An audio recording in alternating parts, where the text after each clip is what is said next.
Radhanpur APMC માર્કેટમાંથી મોટું વેપારી કૌભાંડ. રાધનપુરમાં વેપારીઓમાં ભારે ચિંતા અને હાહાકારનો માહોલ સર્જાયો છે.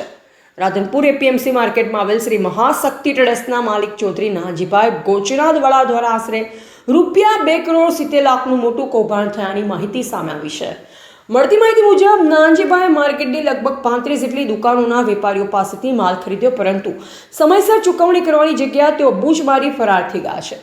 આ ઘટનાથી પીડિત વેપારીઓમાં ભારે રોષ અને ચિંતા જોવા મળી રહી છે. વેપારીઓનો આક્ષેપ છે કે માલ લેવામાં આવ્યો પરંતુ પૈસા પરત મળ્યા નથી. વારંવાર સંપર્ક કરવા છતાં કોઈ જવાબ મળ્યો નથી. લાખોને પરંતુ કરોડો રૂપિયાનું નુકસાન થયું છે. હવે સૌથી મોટો સવાલ એ છે કે રાધનપુર એપીએમસીના વર્તમાન ચેરમેન આ વેપારીઓને ન્યાય આપવામાં કેટલી મદદ કરશે? શું પોલીસ દ્વારા ઝડપથી કાર્યવાહી થશે?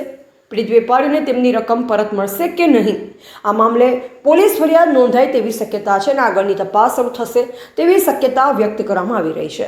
હાલ સમગ્ર રાધનપુર વેપારી વર્ગમાં એક જ ચર્ચા, ગયા પૈસા પાછા મળશે કે નહીં?